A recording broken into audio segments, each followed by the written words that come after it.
Alright, so in this video I'm going to be explaining another important article with the title Hierarchical Graph Representation Learning with Differentiable Pooling.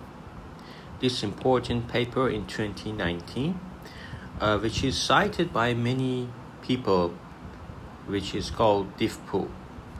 Of course, it has computational complexity because of the cluster assignment matrix, but it has been the motivation of many authors after 2019.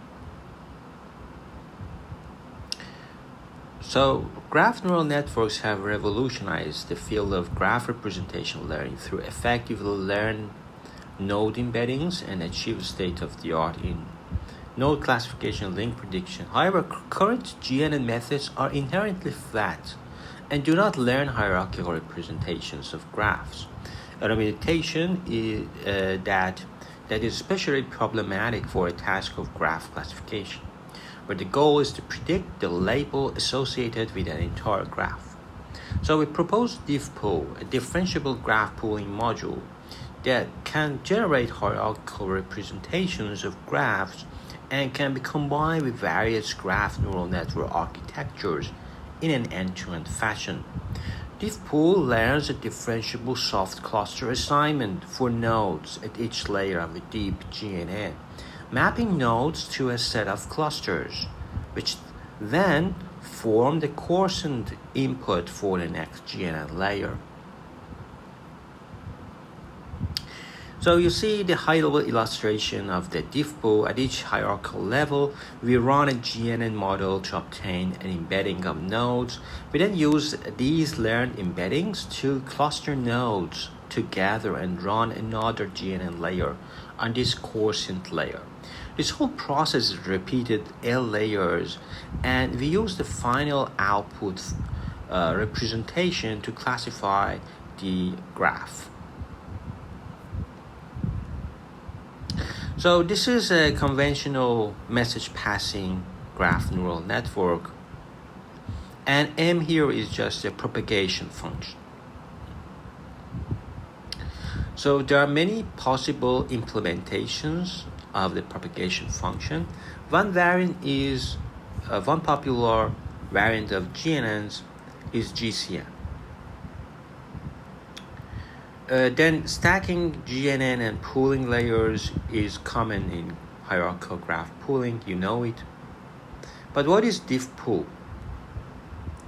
The important thing is this cluster assignment matrix, which is S. You know, when you go from an L layer to an L plus 1, you have a different number of nodes because you are coarsening. Each row of S corresponds to one of the n sub L nodes or clusters, we say, at layer L. And each column corresponds to one of the n sub L plus 1 clusters at the next layer.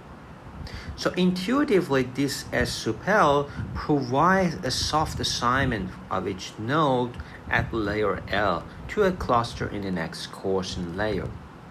Suppose that S sub L has already been computed, that we've computed the assignment matrix at the Lth layer of our model. We denote the input adjacency matrix at this layer as A. So the adjacency matrix now becomes AL plus 1 using this cluster assignment. Similarly, if you have some features, then using this cluster assignment S, you get the better feature in the next layer. And then we learn this assignment matrix. The embedding GNN at layer L is a standard GNN model. So they just take this GNN, even for the computation of this cluster assignment, they use this GNN. That's why you see some papers criticize why the computation complexity is too high, because they use another GNN for pooling. This is GNN for embedding. And so it's lots of computational complexity. How do you keep everything in memory? So in the base case, the inputs are simply the input adjacency matrix and node feature F of the original graph.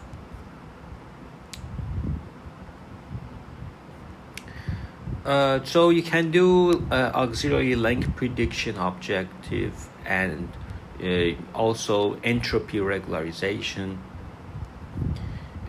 But they have three questions. How does diffpool compare to other pooling methods? How does diffpool combine with GNN compared to the state-of-the-art graph classification? Does diffpool compute meaningful and interpretable clusters? This is very hard to answer, because we are just learning for everything.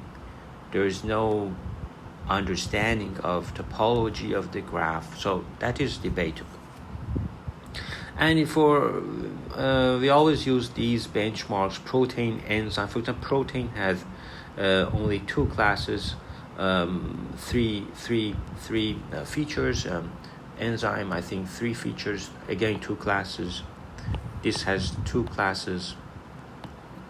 So most of these are two classes, and then you have another which you have many attributes for the nodes, like thousands of attributes, like Colab, PubMed, Reddit, PubMed, Sightseer. There are many of them, and they compare.